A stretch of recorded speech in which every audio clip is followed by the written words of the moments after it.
boa tarde a todos. É um prazer estar aqui com vocês para compartilhar um pouco daquilo que acontece antes de nós fazermos ciência. Nós vamos falar um pouco sobre filosofia hoje. Diz a lenda que certo dia na Itália, um homem estava subindo a escada de caracol de uma torre inclinada de Pisa. E enquanto ele subia essa torre com duas bolas, uma mais pesada e uma mais leve, ele provavelmente estava pensando em Aristóteles. Aristóteles dizia que se você jogasse dois objetos, o mais pesado cairia primeiro. E Galileu pensava que Aristóteles estava errado. Quando Galileu então chega ao topo daquela torre inclinada e olha para baixo, uma multidão de professores e estudantes estavam lá reunidos para ver o grande experimento de Galileu. Pensava a multidão: quem é esse cara que tem a ousadia de questionar Aristóteles? E Galileu então joga aqueles dois corpos com pesos diferentes e eles atingem o solo praticamente no mesmo instante. Naquele dia, juntamente com outros camaradas, estava sendo dado início àquilo que nós conhecemos como ciência. Uma das grandes invenções da humanidade. Um método para investigar a natureza. Mas, provavelmente, a maior contribuição que esses camaradas, que nós conhecemos como os pais da ciência, estavam dando, não era exatamente a criação desse método, mas sim os pressupostos filosóficos que eles estavam adotando para dar vida a este método. Quais são esses pressupostos? Consideremos o experimento de Galileu novamente. Galileu pressupôs, em primeiro lugar, que as faculdades cognitivas dele eram confiáveis. Ou seja, ele acreditava que ele poderia confiar em seus sentidos para realizar aquele experimento. Em segundo lugar, Galileu acreditava que existia ordem inteligível no universo. Ou seja, que ele poderia adquirir experimento a partir da investigação do universo. Em terceiro lugar, Galileu acreditava que ele poderia usar a lógica. Ou seja, que aquele experimento que ele estava realizando naquele dia poderia ser também realizado em qualquer parte do mundo e o mesmo resultado seria obtido. Que aquele experimento que ele estava fazendo naquele dia poderia também ser realizado no futuro e o mesmo resultado seria obtido. Ademais, ele acreditava que se fosse verdadeira a hipótese que ele estava adotando, uma hipótese competitiva não poderia ser verdadeira ao mesmo tempo. Ou seja, ele admitia que a lógica poderia ser utilizada para fazer ciência. Ademais, ele acreditava na validade da matemática. Aquela matemática que muitas vezes é desenvolvida de uma forma totalmente pura pelos matemáticos, visando nenhuma aplicação física, ele acreditava que ele poderia utilizar para descrever fenômenos físicos. E, finalmente, ele acreditava na existência da verdade. Você não vai em busca da verdade na natureza se você não acredita nela a priori. Portanto, nós vemos que existiam lá uma série de pressupostos filosóficos que Galileu, nesse experimento lendário dele, assumiu. E esses mesmos pressupostos filosóficos foram adotados por todos os pais da ciência. E provavelmente esta foi a maior contribuição que esses pais da ciência deram a nós. é necessário nós termos pressupostos filosóficos adequados para fazer ciência. Sem a adoção de pressupostos filosóficos adequados, nós não vamos fazer boa ciência. E nós gostaríamos de falar um pouco disso nesta tarde. De fato, de uma forma muito interessante, os pressupostos filosóficos da ciência interagem com diferentes visões de mundo. Particularmente, eu gostaria de ressaltar hoje o naturalismo e o design inteligente. O naturalismo é aquela crença de que não existe nada além da natureza. Enquanto que o design inteligente, talvez como uma visão de mundo, acredita que o universo foi projetado por um designer. Será qual dessas duas visões interage bem com os pressupostos filosóficos da ciência? É esta pergunta que nós queremos responder ao longo da palestra. E para respondê-la, nós vamos considerar dois pressupostos filosóficos da ciência. O primeiro deles, faculdades cognitivas confiáveis. E o segundo, a ordem inteligível do universo. Vamos então ao primeiro pressuposto filosófico da ciência. Faculdades cognitivas confiáveis. Este é um pressuposto filosófico essencial para nós fazermos ciência. Nós não podemos sequer questionar a validade desse pressuposto sem assumir que nossas faculdades cognitivas estejam nos dizendo a verdade, que elas sejam confiáveis. Portanto, faculdades cognitivas confiáveis é um pressuposto filosófico fundamental para nós fazermos ciência. Falar disso nos dias de hoje parece meio óbvio. Mas não foi sempre que as pessoas acreditaram que nós poderíamos confiar em nossas faculdades cognitivas para obter conhecimento a partir do universo. De fato, antes da Revolução Científica, diversas visões de mundo acreditavam que as nossas faculdades cognitivas não eram confiáveis. E por essa razão, segundo os historiadores da ciência, a ciência não se desenvolveu de uma forma sustentável nessas visões de mundo e morreu. Mas qual será a visão de mundo que concede a graça de nós podermos confiar em nossas faculdades cognitivas? Segundo os historiadores da ciência, é o design inteligente. No nascimento da ciência, os pesquisadores acreditavam que nós podíamos confiar em nossas faculdades cognitivas devido ao fato que elas foram projetadas por um designer. Particularmente, boa parte dos pais da ciência eram cristãos. E por essa razão, eles acreditavam que Deus havia criado o homem de uma forma especial, concedendo a ele faculdades cognitivas confiáveis. Johannes Kepler, um dos fundadores da ciência já mencionado hoje, foi um desses homens que acreditava na confiabilidade de nossas faculdades cognitivas. Diz ele que uma das razões para chamar o homem de imagem de Deus é que ele compartilha da mente de Deus. Para Kepler, nossa mente foi projetada por um designer. E nós compartilhamos da mesma mente desse designer. E como a mente desse designer é confiável, então a nossa mente também é confiável.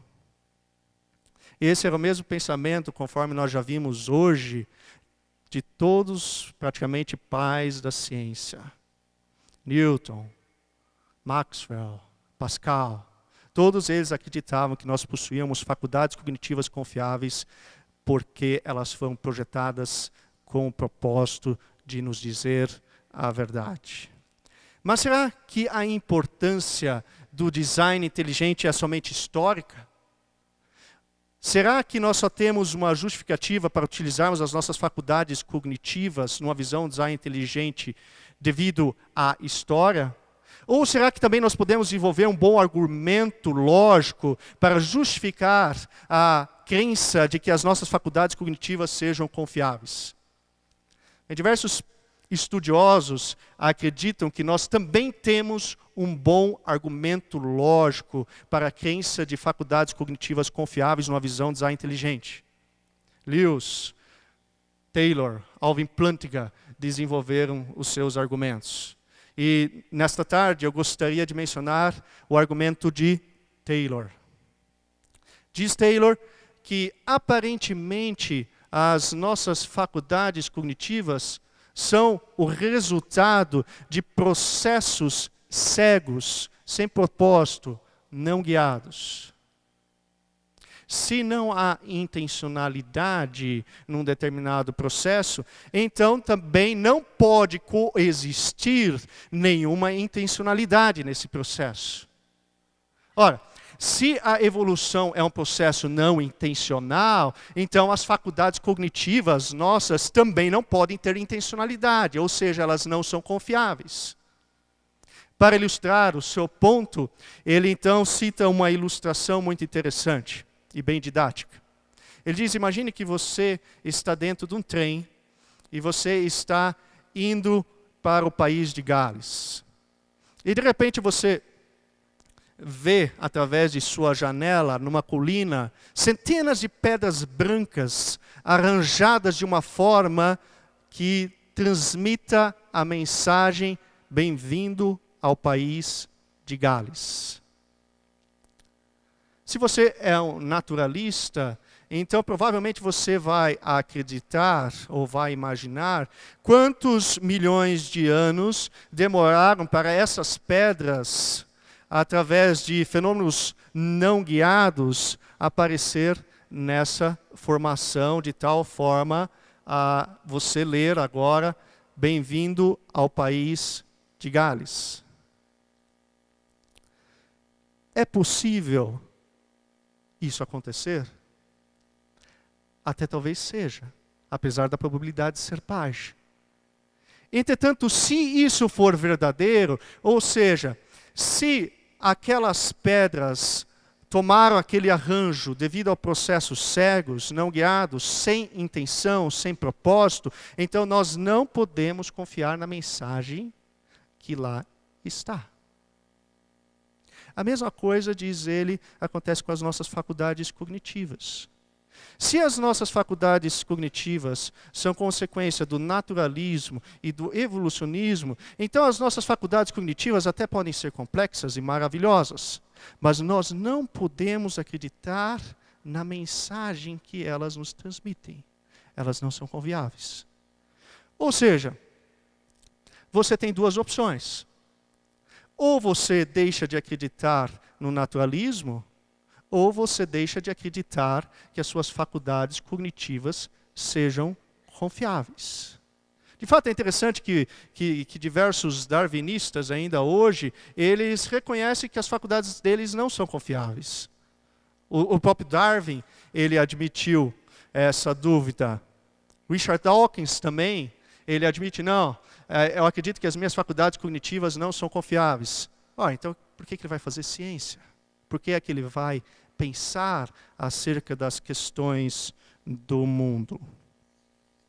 Portanto, o design inteligente, a visão de mundo design inteligente, possui uma justificativa histórica e lógica para faculdades cognitivas confiáveis. Ele passa no teste, ele recebe verde. Enquanto que o darwinismo ou o naturalismo recebe vermelho, porque não é possível confiar nas faculdades cognitivas numa visão naturalista darwinista. Entretanto, não é suficiente que nossas faculdades cognitivas sejam confiáveis. É preciso que, ao nós irmos para a natureza, para o universo e investigá-lo, que haja uma ordem inteligível no universo. De tal forma que nós sejamos capazes de apreender aquilo que está acontecendo no universo. Sem a crença que nós vivemos numa ordem inteligível, não há ciência. Ora, por que eu vou investigar algo na natureza se eu acredito que não há uma ordem inteligível nela? Jamais.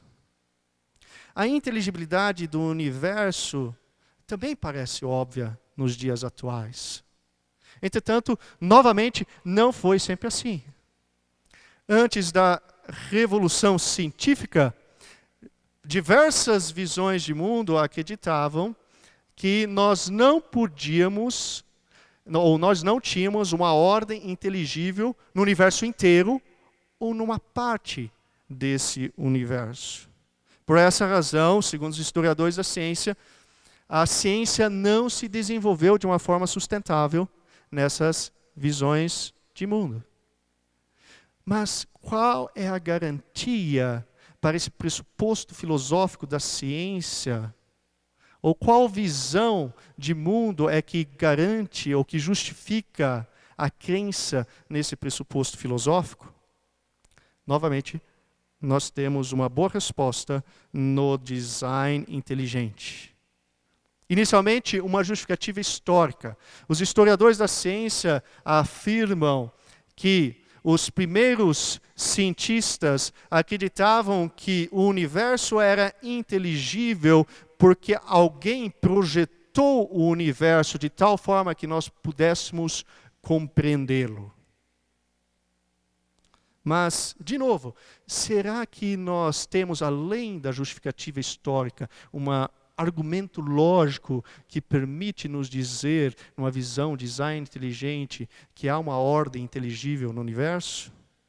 Diversos estudiosos acreditam que sim.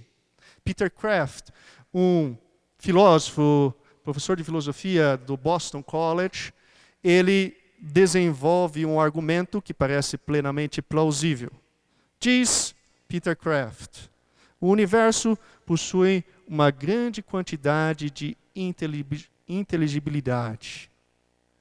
De onde vem essa inteligibilidade? Há duas opções, segundo ele: chance e design. A primeira opção é chance. Chance seria aquela visão de que a inteligibilidade do universo surgiu através de uma forma cega, através de processos totalmente naturais, não guiados, sem propósito. Ora, será que nós fomos tão sortudos assim para que a chance pudesse criar um universo que possui toda essa inteligibilidade? Não. A chance não é digna de universo. De fato, nós só conseguimos entender a chance num background de ordem. A chance não existe em um lugar onde nós não conhecemos a ordem. Dizer que a inteligibilidade surgiu devido à chance é dizer que ela não saiu conforme o esperado, ou que ela saiu conforme não esperávamos. Mas como é que nós podemos esperar algo dado a chance? É possível esperar um resultado dado um processo cego, não guiado?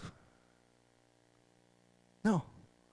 Portanto, é plenamente razoável afirmar que a inteligibilidade, ela não é o resultado de chance. E o que dizer do design? Bem, é a opção que restou. E ela possui diversos defensores veementes, tal como Paul Davies. Diz ele, uma relação com muitos físicos para descobertas memoráveis é uma mistura de deleite com a sutileza e elegância da natureza e de estupefação. Eu nunca teria pensado em ter feito dessa forma. Se a natureza é tão inteligente que ela pode explorar mecanismos que nos surpreendem com sua ingenuidade, Não seria isso evidência persuasiva para a existência de design inteligente por trás do universo físico? Para Paul Davies, a conclusão parece ser inevitável. A inteligibilidade do universo é produto de design inteligente. Portanto, o universo é o produto de design inteligente. Mas, design inteligente admite a ação de um designer. Design só pode vir de uma mente, isto é, de um designer. Portanto, o universo é o produto de um designer inteligente. Em outras palavras, é a visão design inteligente que permite-nos confiar na inteligibilidade do universo.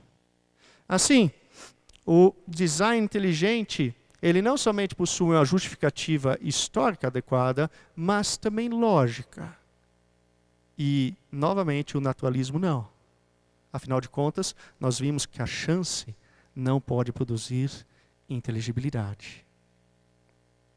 Então, em suma, eu descrevi 2 pressupostos filosóficos que possuem uma boa justificativa na visão design inteligente, mas que não passaram no teste do naturalismo.